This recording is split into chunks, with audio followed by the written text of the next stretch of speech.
menjadi orang yang membantu teman-teman untuk closing. Ya, tinggal bagaimana teman-teman bisa membawa situasi dan menyelesaikan apa kebutuhannya mereka, menyelesaikan masalahnya ya. Nah, mungkin pertanyaan selanjutnya oke, nanti saya pikir-pikir dahulu. Oke, teman-teman bisa langsung tanya. Apanya yang dipikir? Ada sesuatu apa, sesuatu ganjelan apa, atau sesuatu masalah apa yang harus dipikir? Ya mungkin ya uangnya, atau mungkin ya, berarti kalau uangnya, ya berarti kembali lagi ke atas kan, saya nggak punya uang untuk asuransi. Kalau misalkan dia bilang, waduh ya nanti saya bicara dulu sama pasangan saya, nah itu berarti kembali ke yang nomor 3. Jadi tanyakan dulu spesifikasi, apanya yang mau dipikir. Ya kan? Nah, jadi teman-teman perlu tanya spesifikasi. Saya pikir-pikir itu pikir yang apa? Ya, jadi ada keraguan apa untuk dia tidak beli atau tidak closing. Nah, kemungkinan yang dipikir-pikir dia bisa begini, ya waktu closing ini janjinya manis, nanti waktu klaim nggak dibayar. Nah, jadi teman-teman bilang, oke, setuju saya. Jangan pernah membantah nasabah ya, setuju. Closing itu selalu janjinya manis, oleh karena itu jangan percaya sama omongannya agent. Karena yang perlu kita lihat adalah kontrak atau yang dinamakan polis. Nah, jadi ada waktu 14 hari untuk membaca polis. Silakan lihat dengan benar dan baca dengan benar apakah yang saya ucapkan hari ini itu sama dengan isi polis. Jadi masa free look 14 hari itu bisa teman-teman gunakan untuk ya ini. Silakan baca polis dalam 14 hari. Maka polis itu semuanya dapat dibatalkan tanpa perlu adanya biaya. Ya, jadi silakan baca dulu. Kalau memang omongan saya semuanya ini tidak dapat dipertanggungjawabkan dalam bahasa polis, maka silakan cancel. Tapi kalau memang tidak ada masalah dengan apapun yang saya ucapkan, berarti biarkan polis itu berlanjut.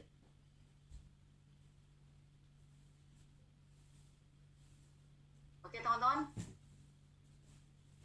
Nah, ini pertanyaan lagi. Jika perusahaan asuransinya bangkrut bagaimana? Nah, ini adalah kata-kata yang tepat sekali. Teman-teman selalu bilang sesuatu yang positif ya untuk nasabah. Nah, ini adalah kata-kata yang tepat sekali. Oleh karena itu, jangan sampai cari asuransi yang abal-abal. Jangan sampai cari asuransi yang aneh-aneh. Carilah perusahaan asuransi yang nomor 1. Memang sih, 10 besar itu adalah asuransi yang terbaik. Tapi sebaiknya 10 lebih baik daripada 9 pastinya. 9 pasti lebih baik dari 9 pasti lebih baik dari 10 pastinya. 8 pasti lebih baik dari 9. 3 pasti lebih baik daripada 4. Tapi kalau kamu mau asuransi yang terbaik, menghilangkan resiko, pilihlah yang nomor 1. Oke teman-teman, nah karena Prudential adalah yang nomor 1, kalian pede-pede aja ya untuk ngomong ini ya. Oke, jadi pilihlah perusahaan asuransi yang terbaik, paling nggak 3 besar.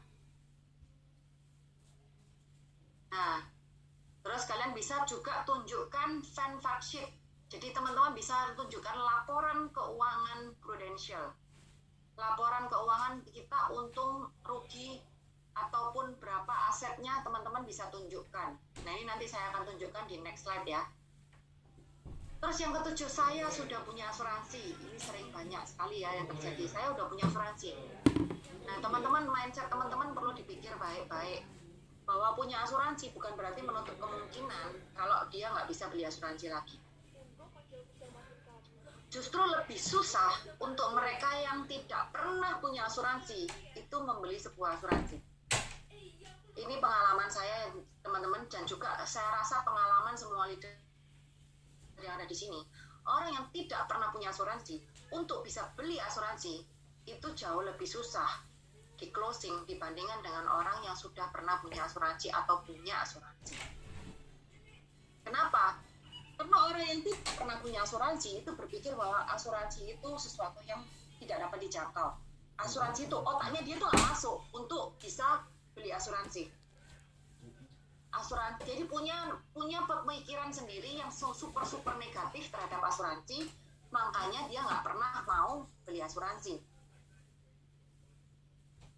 Nah, tapi kalau dia sudah punya asuransi, maka dia paling tidak sudah open mindsetnya sudah oke terhadap asuransi, paling tidak dia sudah mau menerima yang namanya asuransi. Dengan begitu kita bisa menawarkan kelebihan dari asuransi. Nah, jadi teman-teman, bukan berarti orang yang sudah punya mobil nggak bisa ditawarin mobil lain, benar nggak? Bukan berarti wanita yang sudah punya tas nggak bisa punya tas yang lain. Jadi asuransi itu sebenarnya sama kan dengan mobil. Kalau orang sudah merasain nikmatnya naik mobil, maka dia mungkin akan menambah mobil yang kedua, atau bahkan mungkin mobil yang ketiga, bahkan mungkin bisa mobil yang kelima sampai ke 10. Untuk apa? Koleksi, aku suka. Boleh nggak? Boleh. Boleh nggak dimiliki lebih dari satu? Boleh. Saya hari ini aja punya 13 polis. So what gitu loh, kenapa? Ya, jadi orang yang sudah punya asuransi itu jauh lebih mudah untuk ditawarin asuransi lagi. Tinggal teman-teman tanya, yang Koko Cece ini punya itu apa? Asuransi jenis apa? Atau yang seperti apa? Kebanyakan teman-teman, 95% orang-orang jawabannya nggak tahu. Terus dulu belinya, aku ikutnya itu 1 jutaan, aku ikutnya 500 ribuan, aku ikutnya 750 ribuan. Nah, selama ini kebanyakan yang mereka ingat hanyalah jumlah bayar, tapi nggak ingat jumlah uang pertanggungan. Mereka taunya bayar berapa itu yang diingat.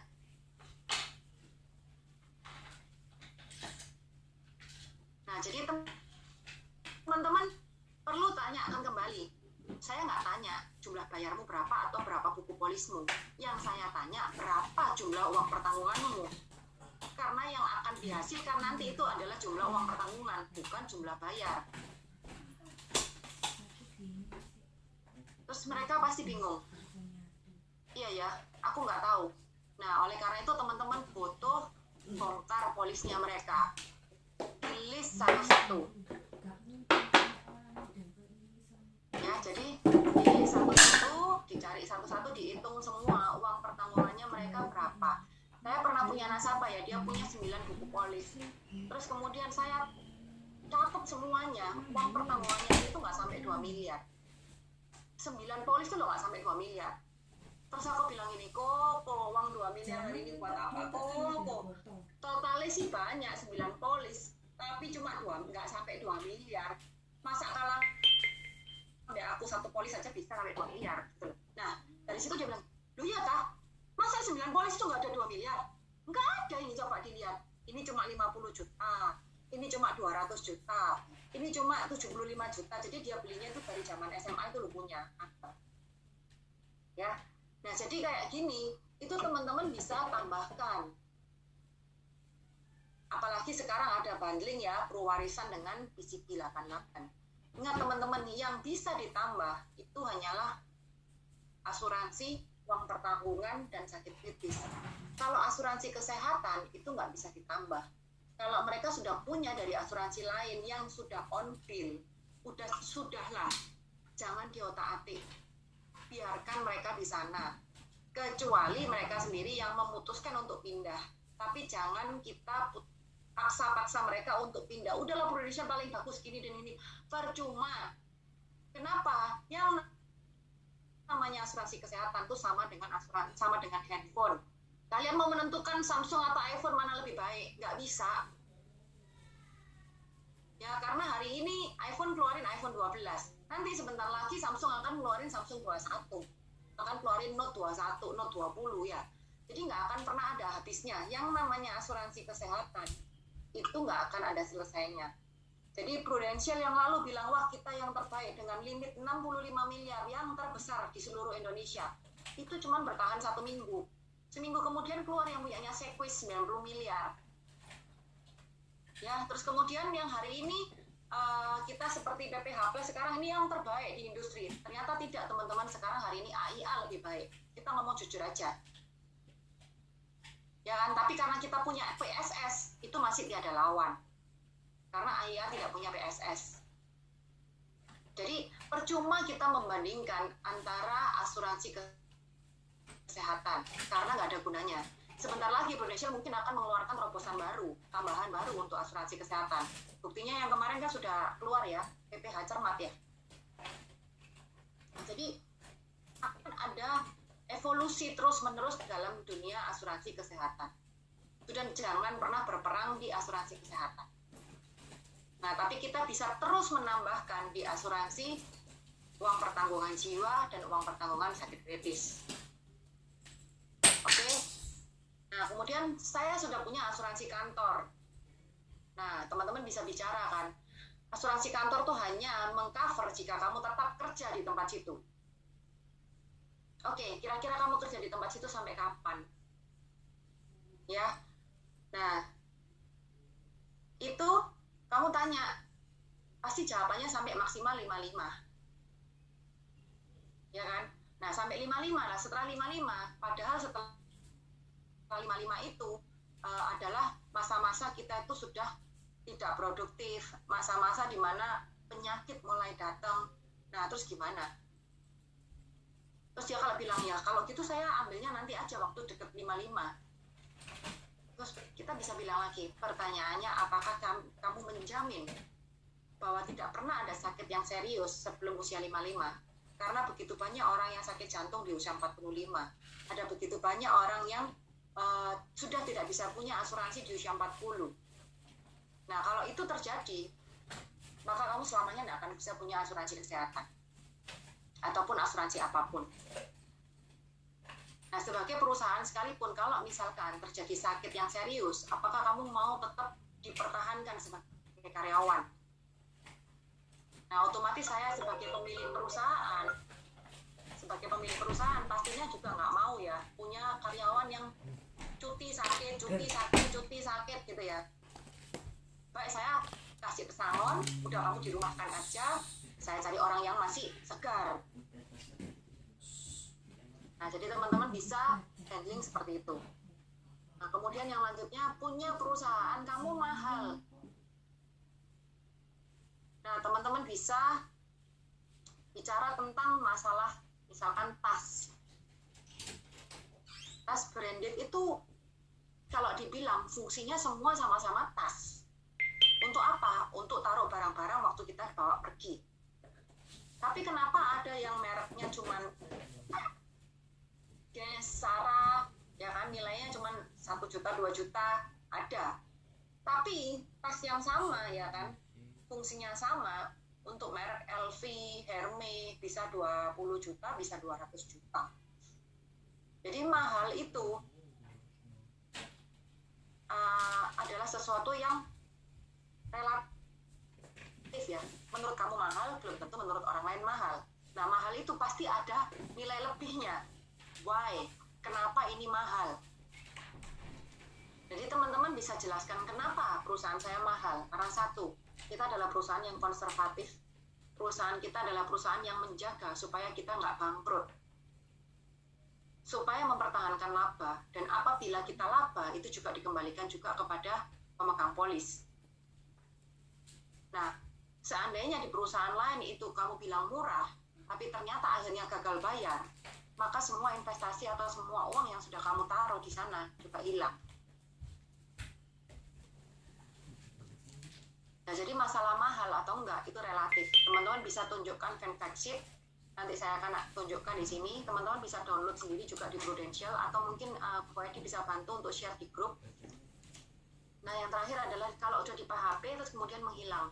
Ini teman-teman perlu cari lagi sendiri. Kalau udah di PHP dan menghilang, itu berarti teman-teman melupakan sales cycle yang nomor 1 dan 2.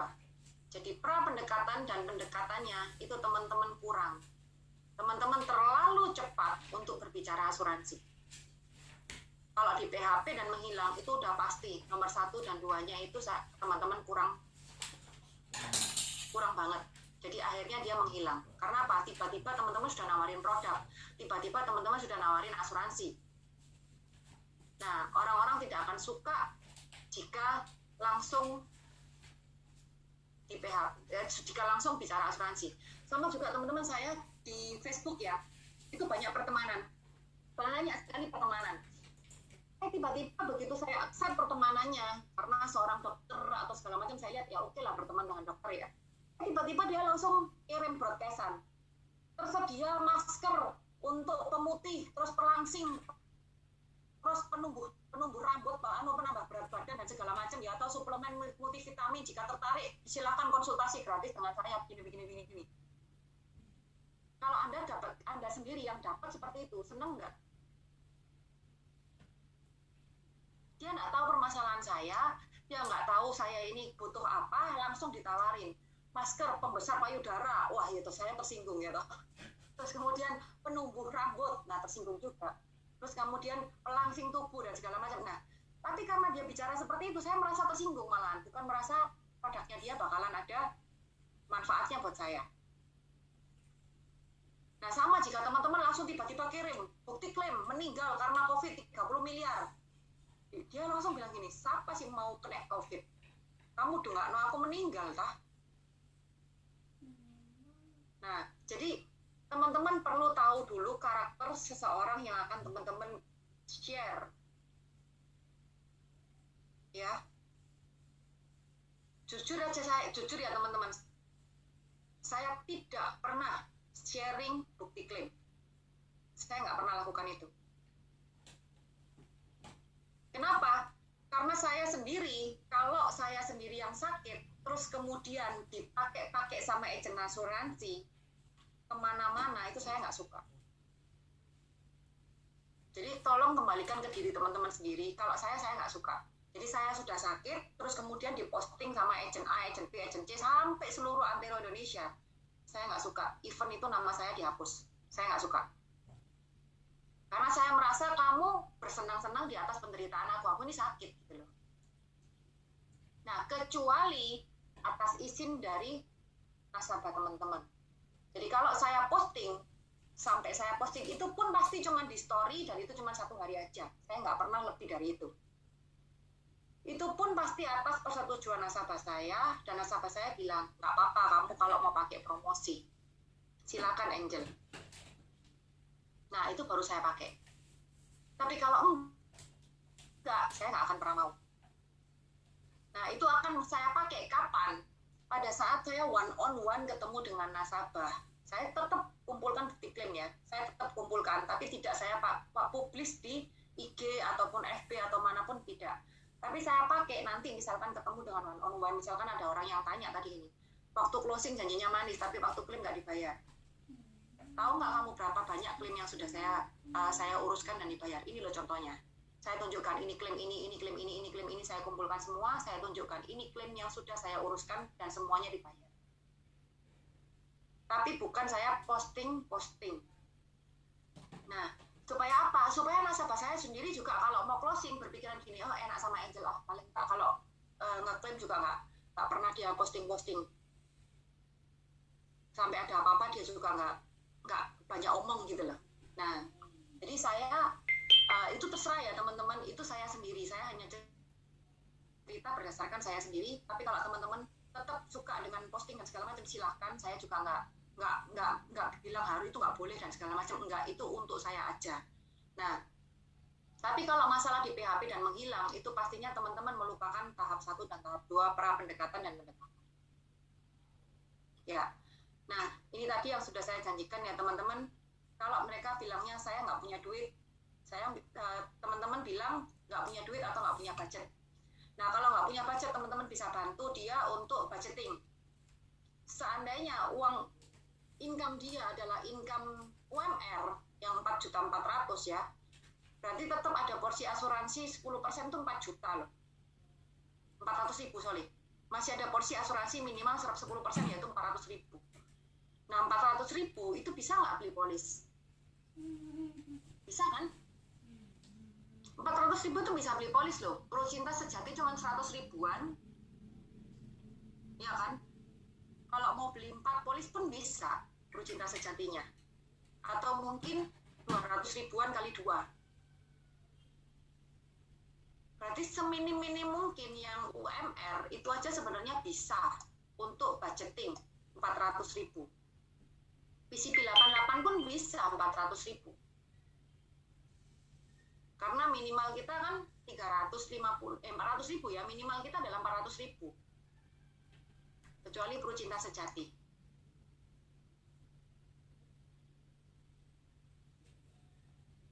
Oke.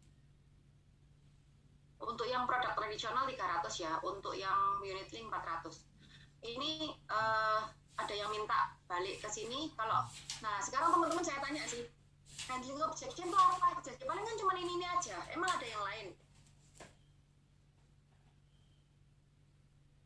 Nah kalau teman-teman hafal dari 10 pertanyaan ini yang kira-kira nasabah itu tanyakan, berarti kan teman-teman sudah punya kan? Jawabannya, kunci jawabannya itu teman-teman sudah punya. Terus mau bingung apa? Nah sekarang silakan, mungkin boleh di-chat, mungkin boleh di-unmute. Kira-kira handling objection yang ada di luaran sana kira-kira apa? Silakan. Mungkin saya yang nggak pernah ketemu ya, atau mungkin teman-teman yang pernah ketemu di luar topik ini, silakan chat. Saya akan tambahkan di sini nanti untuk handling objection-nya.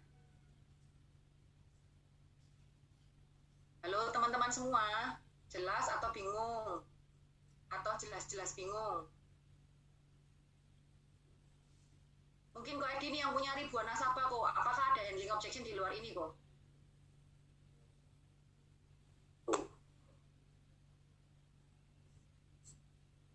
Masalahnya nggak ketemu orang ya apa ada handlingnya. Nah itu kan berarti masalahnya dari diri sendiri kok, balik lagi di depan.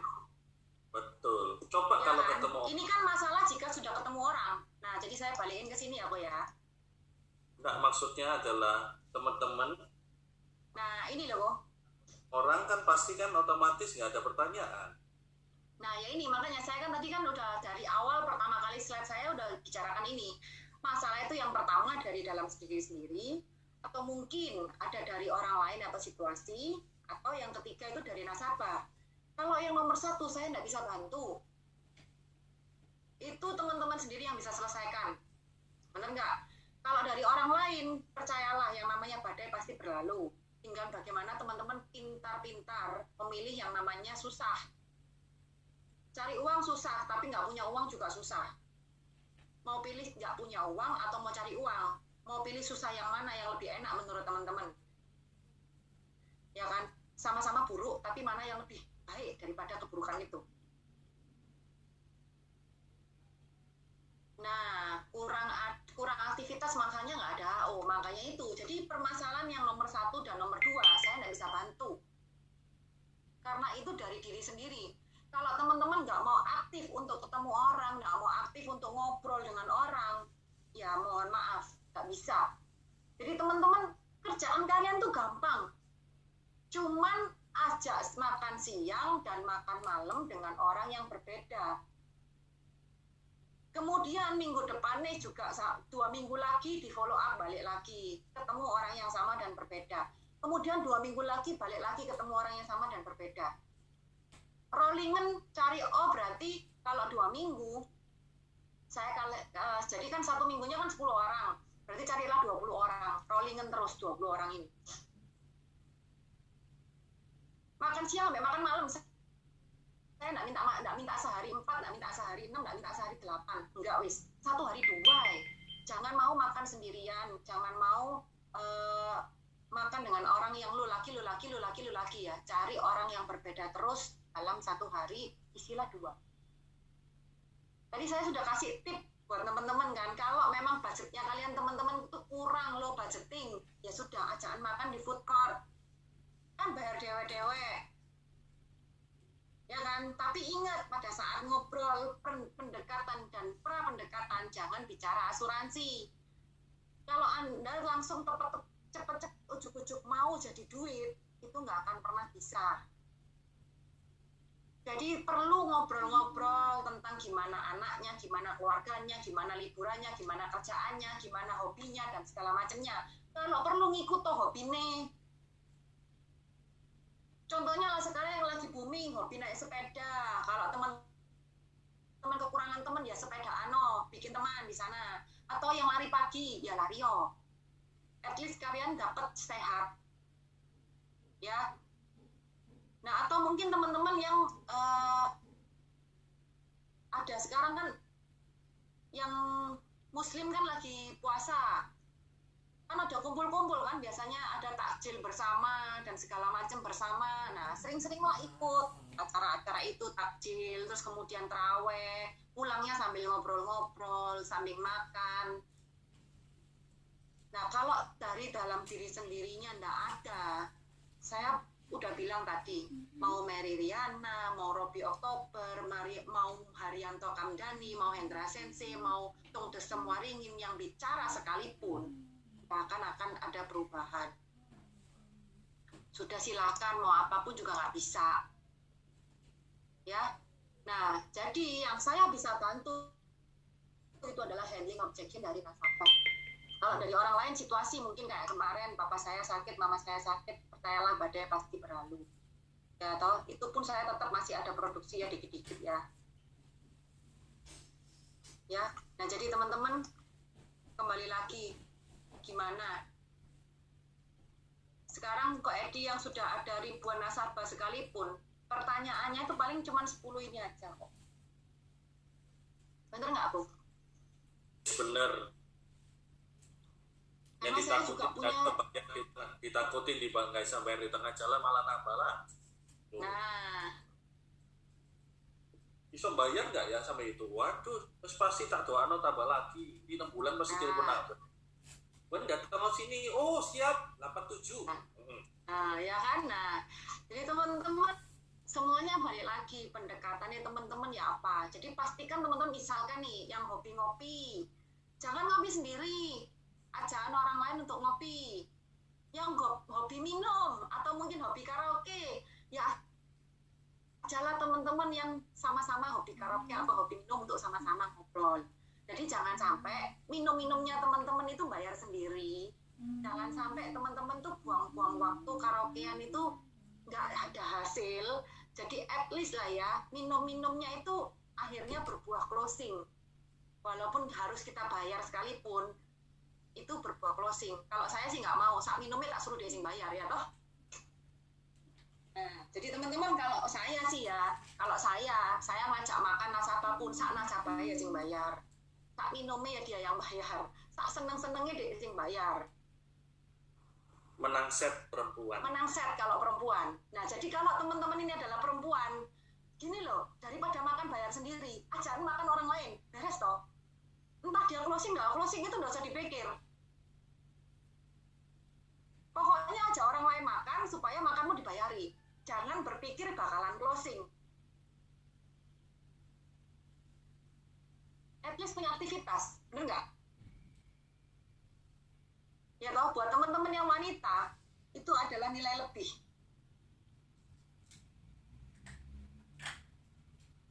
Ya, jadi tapi pastikan topik Anda menarik pada saat ngobrol-ngobrol pertama dan kedua kali.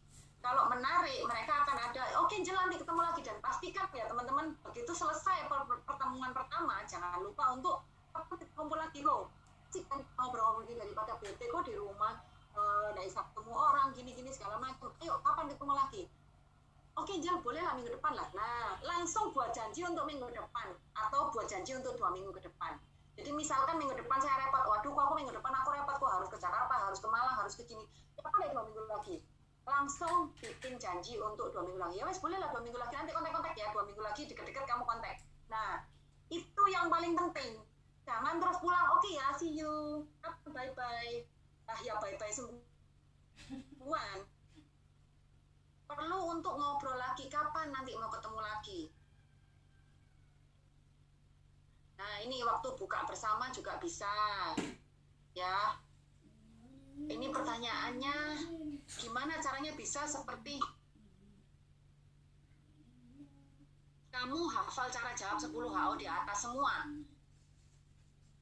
Ya ikut kelas ini kok. Iya kan, ikut kelas ini, kemudian hafalin, atau kemungkinan sering-sering ngobrol. Jadi teman-teman gini, ada nasabah yang kalau mungkin untuk awal-awal ya, untuk awal-awal itu kita butuh sparring partner dalam di sebuah medan pertinjuan. Kita butuh lawan untuk berlatih. Nah, untuk berlatih itu carilah mungkin nasabah atau calon nasabah yang teman-teman nggak berpikir untuk closing. Ya, jadi untuk mereka yang nggak bakalan closing, teman-teman boleh tanyakan untuk sparring partner. Untuk apa sih sparring partner ini? Untuk mencegah grogi. Sebenarnya untuk itu, untuk latihan supaya ya ini tadi ngomongnya bisa lancar seperti katanya Ko Awi ya. Gimana sih kamu hafal? Sebenarnya bukan hafal sih, karena saking seringnya ketemu orang yang diomong ini sudah hafal di luar kepala. Jadi tidur pun bisa ngomong. Ya kan? Kenapa? Karena sering bertemu dengan orang-orang seperti ini. Nah, untuk bisa sering ketemu sama orang-orang ini, saya butuh orang-orang yang tidak closing, nggak apa-apa. Carilah itu untuk sansa, teman-teman, kekuan. Sansa nggak bisa ngapa-ngapain kok. Nggak bisa bikin kamu closing. Nah, kalau kamu merasa ini nggak closing, kamu nggak punya beban. Kalau nggak punya beban, ngomongnya bisa lebih lancar. Kalau ngomongnya lancar, nanti pada saat ketemu prospek yang sebenarnya, teman-teman udah siap. Ya. Nah, terus istrinya Ibu RT tertarik dan sudah mengerti pentingnya asuransi, tapi suaminya sudah pernah kecewa dengan asuransi dan belum mau. Padahal budget ada, semua gaji dipegang istri. Istri sampai mau buka polis dan istri yang memegang polis karena khawatir kalau terjebak dengan suaminya dia atau Neman. Kalau istri buka polis kan personalnya kan nggak baik toh. Oke. Nah, berarti Helena perlu ngobrol juga dengan yang laki. Ya, dengan suaminya tanyakan. Yang kecewanya itu karena apa? Karena kecewa itu sesuatu yang abstrak. Kecewa karena apa? Kecewa karena agentnya mungkin mantan pacarnya, terus kemudian dia berharap bisa PDKT kembali, ternyata nggak bisa, ya itu kan ya lucu. Nah, kecewanya karena apa? Tanyakan dengan jelas, kecewa karena apa? Kalau memang dia kecewa karena misalkan nih uang tunai, karena kebanyakan kecewa itu cuma uang tunai, nggak ada yang lain. Kecewa karena uang tunainya nggak kembali, ya memang benar, itu berarti agentnya yang lama yang salah. Itu berarti nomor satu lagi, kembali ke nomor satu. Ya, berarti unit link perlu pemahaman khusus. Teman-teman perlu jelasin tentang bagaimana pemahaman unit link. Seperti yang sudah saya bawakan di grup selling kemarin ya. Biaya asuransi itu pasti naik, kemudian premi itu adalah akumulasi biaya asuransi yang di rata-rata. Jadi premi itu dibayar seumur hidup. Kalau mau cuti premi bisa nggak? Bisa, selama nilai tunai masih ada. Tapi nilai tunainya dihabisin, dipotong dengan biaya asuransi. Sampai nilai tunai habis, maka akan diminta top up. Nah, perlu penjelasan seperti ini. Nah, setelah penjelasan seperti ini semuanya, saya yakin Bu Helena, suaminya itu akan paham. Nah, kemudian setelah paham, tumbuhkan rasa percaya antara Bu Helena dengan suaminya. Kalau sudah tumbuh yang namanya kepercayaan, mereka akan mau dengan sendirinya. Gitu ya, Helena. Jadi tanyakan kecewanya, spesifikasinya apa?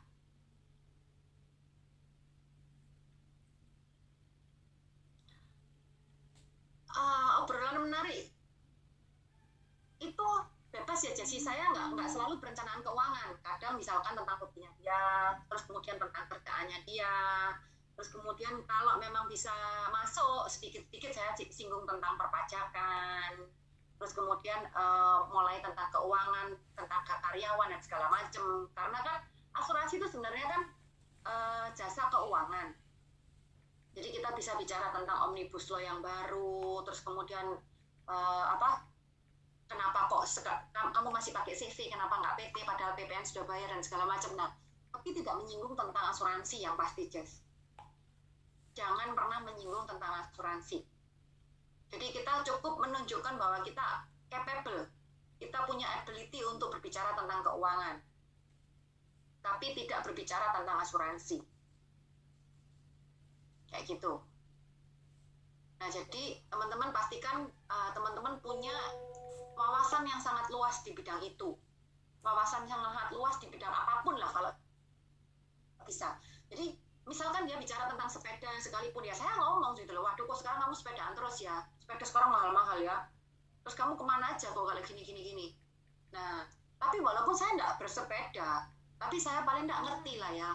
Kalau misalkan Brompton itu mahal, ya kan? Kalau sepeda gunung itu macam-macam, ada yang karbon itu juga mahal banget. Itu harus pakai ukuran lah dan segala macam dan ini dan itu. Itu saya bisa ngobrol dengan dia, walaupun saya nggak ngerti tentang sepeda. Contohnya gitu. Nah, jadi obrolan yang menarik itu bebas ya teman-teman, apapun itu. Atau mungkin kalau misalkan traveling, jalan-jalan, ya teman-teman harus punya pengetahuan juga tentang jalan-jalan. Oh ini loh sekarang hotel-hotel di Bali itu loh murah-murah. Bahkan Sofitel itu loh kemarin aku ditawarin cuma 875 per malam nih, tapi minimal ambil 4 malam, jadi totalnya 3,5 juta. Tapi murah loh sekarang Bali. Nah, ngobrol gitu aja tuh, ayo kapan-kapan nggak ke Bali bareng. Nah, kalau teman-teman sudah bisa ke Bali bareng, tak jamin banyak closingnya lah.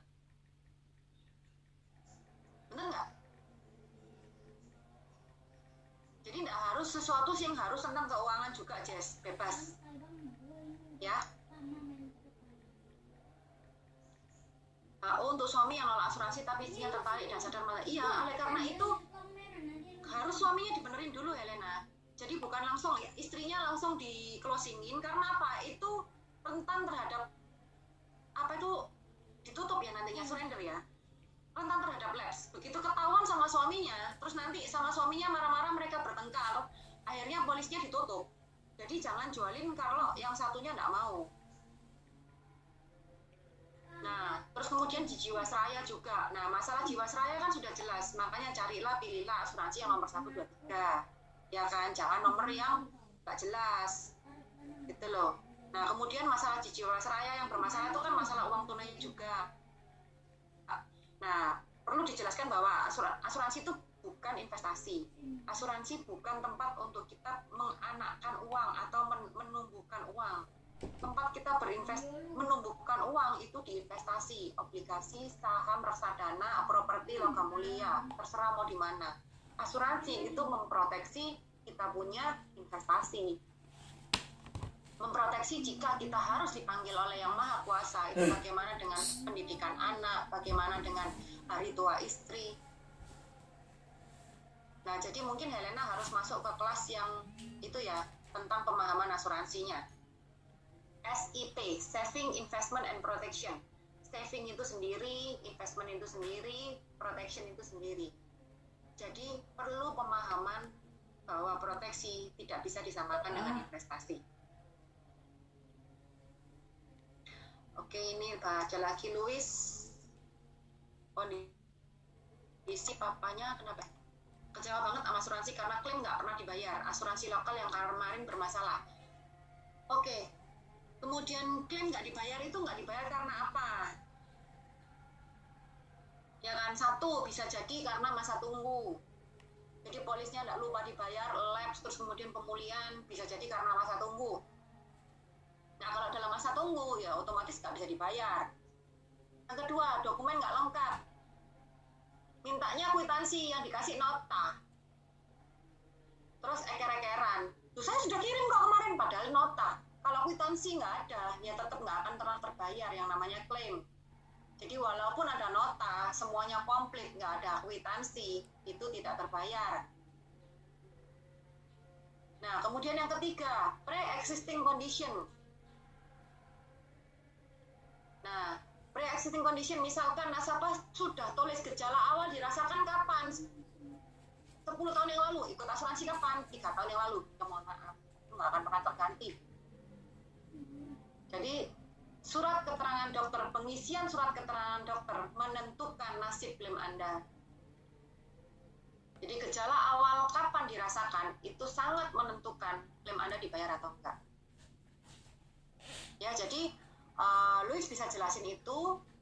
Nah, kalau nggak paham juga ya mungkin anaknya yang bisa menjelaskan ke orang tuanya. Nah, kalau orang tua itu memang kadang, ya itu tadi, katrok ya. Kalau sudah gini, eyel-eyelan nggak lucu. Nah, ya itu. Beda kwitansi sama nota, karena masih banyak agent yang eyel-eyelan kalau dua hal itu sama. Beda ya teman-teman, yang namanya nota itu hanya nota pembayaran, tapi kwitansi itu penerimaan uang. Jadi tolong diminta nota dan kwitansi. Jadi bukan nota doang. kwitansi itu telah terima dari Bapak A sebesar senilai uang 2.175.000. Tulisi lunas dicap sama rumah sakit atau dokter. Itu namanya kwitansi. Kalau nota itu penjelasan 2.175.000 itu untuk apa? Administrasi 200.000, biaya obat-obatan 1.700.000, kemudian biaya administrasi dokter berapa, jasa apa dan segala macam, itu nota. Oke, jadi nota dan kwitansi itu bukan hal yang sama.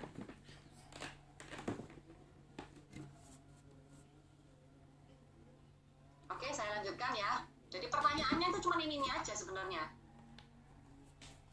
Jadi yang budgeting tadi ini sudah. Nah, terus kemudian ini teman-teman bisa pakai untuk door opener. Bahwa manusia pasti melalui 3 fase kehidupan ini, 3 titik kehidupan ini. Yang pertama adalah hidup, sehat, dan produktif. Sayangnya itu adalah fase ketidakpastian. Karena kita nggak pernah tahu besok seperti apa. Nggak pernah ada ceritanya orang izin sakit. Pak, besok saya izin. Kenapa? Saya mau sakit. Nggak ada. Ya kan, Pak, saya lusa nggak masuk ya Pak. Kenapa? Sakit. Loh, nggak ada ya ceritanya kayak gitu. Nggak pernah kan? Nah, jadi yang namanya sakit itu adalah sesuatu yang tidak terduga. Jadi dari sehat pergi ke sakit itu nggak pernah tahu kapan. Dari produktif menjadi tidak produktif itu juga kita nggak pernah tahu kapan.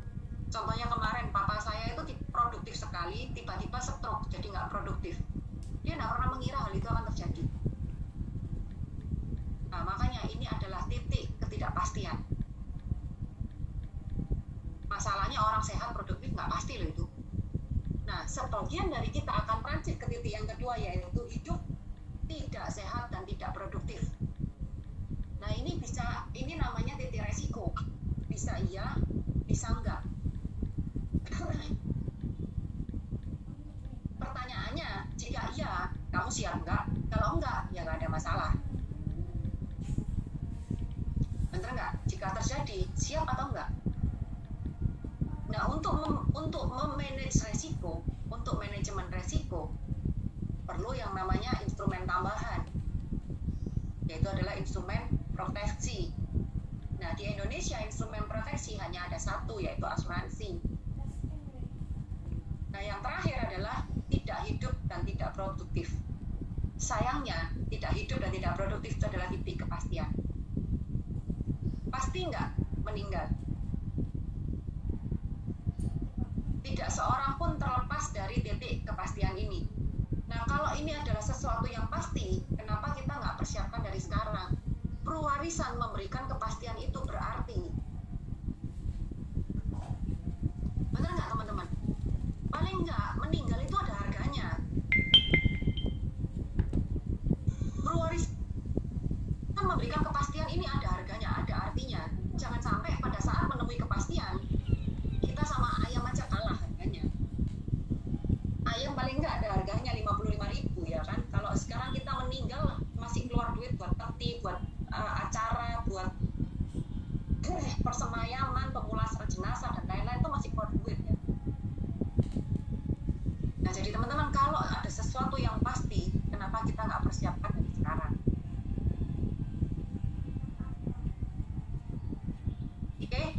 Nah, ini yang saya janjikan tadi, teman-teman bisa googling nanti, atau mungkin dari grup bisa Edi bagi ya. Ini adalah yang menjadikan kita dalam perusahaan asuransi terkuat. Ya, maunya kan yang besar, tahan lama, dan kuat. Di Prudential memiliki premi, ini ya, total asetnya 76,3 triliun, pendapatan premi 23,7 triliun. Jadi teman-teman bisa bandingkan dengan asuransi-asuransi lain, pendapatan preminya mereka berapa, gitu loh. Dana kelolaannya berapa? Dana kelolaannya aja 70 triliun. Nah, kemudian pembayaran klaimnya berapa? Pembayaran klaimnya adalah 12,8 triliun. Ya. Nah, asuransi itu baru bisa untung jika yang ikut banyak.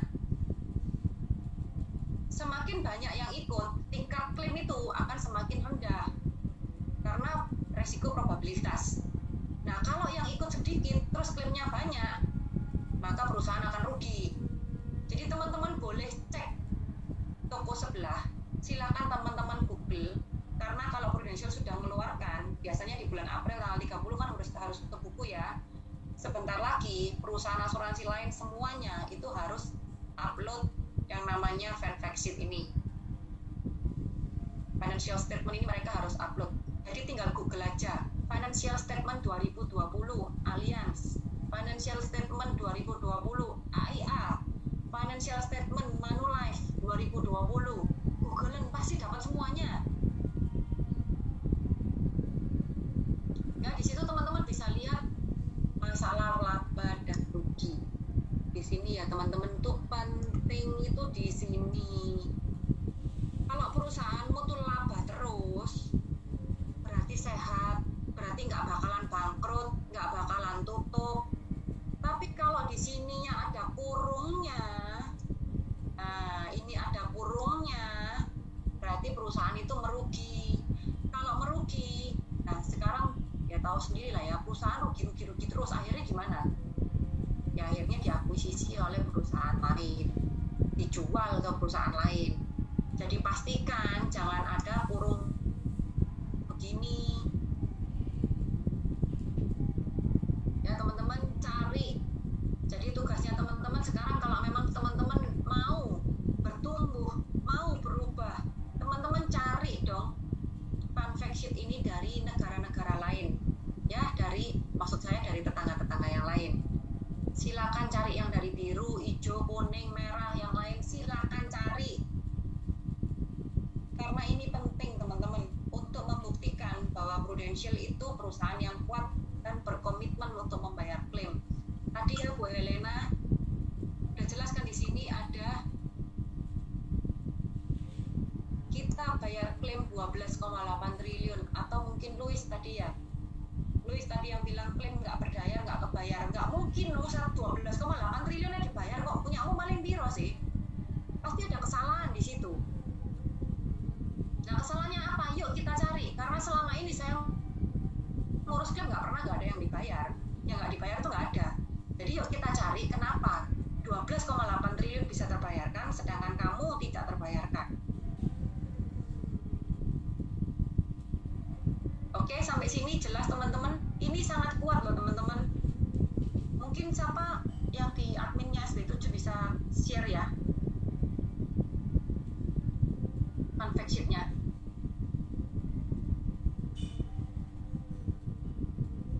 Ini yang PDF saya share. Ya teman-teman, ada pernyataan atau pertanyaan? Kalau nggak ada, ini saya rasa sudah selesai. Atau memang mungkin ada kesulitan teman-teman di lapangan, silahkan. Sebentar lagi ini ini sudah puasa, sebentar lagi mau Idul Fitri ya. Idul Fitri kan walaupun di dalam kota tetap bisa ketemu kan antara satu dengan lainnya. Atau teman-teman bisa bilang, aduh ini kan sekarang ada pembatasan wilayah ya, terus kita nggak bisa kemana-mana. Nah yuk kumpul aja yuk, boleh nggak? Nah bisa kan bukber bersama dengan orang-orang beda-beda terus. Tapi ingat teman-teman, jangan terlalu banyak. Kalau terlalu banyak nanti juga nggak bisa dapat chemistry-nya ya. Jadi ya 2 atau 3 orang is okay, tapi lebih dari itu susah ya.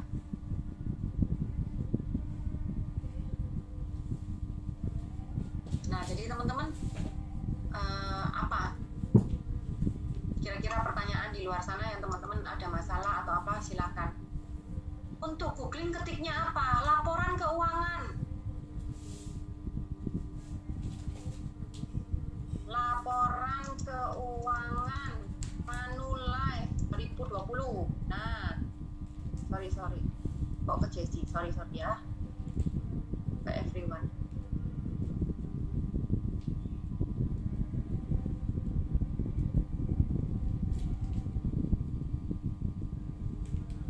Nah, terus kemudian laporan keuangan AIA 2020. Gini aja. Semuanya laporan keuangan.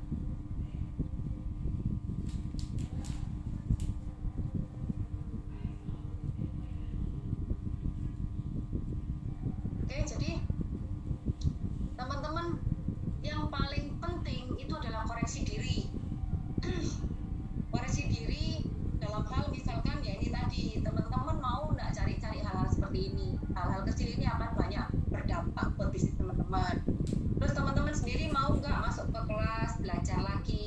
membatasi diri lagi. Karena apa? Yang menjadi masalah itu kebanyakan yang nomor 1, bukan yang nomor 2 atau 3. Yang ini tadi yang pertama kali ya. Nah, sudahkah Anda beraktivitas hari ini? Sudahkah Anda mengajak orang untuk keluar, ngobrol, makan, dan segala macam hari ini? Sudahkah Anda approaching, mendekati setiap orang hari ini? Jadi di grup itu teman-teman silahkan aktif. Ada kan pasti grup SMA, grup SMP, grup segala macam itu silahkan aktif supaya apa? Mereka paling tidak ingat sama teman-teman. Terus ajaklah keluar 1-2 orang setiap hari. Yuk keluar yuk makan, buka puasa. Lalu apa? Ada masalah apa? Ada urusan apa? Enggak ada ya, cuman kepingin aja buka puasa bersama sama kamu. Emang nggak boleh. Nah tapi ingat teman-teman, jangan terburu-buru bicara asuransi di situ. Ya. Oke, silakan yang lain. Kalau nggak ada, saya akhiri kelas ini.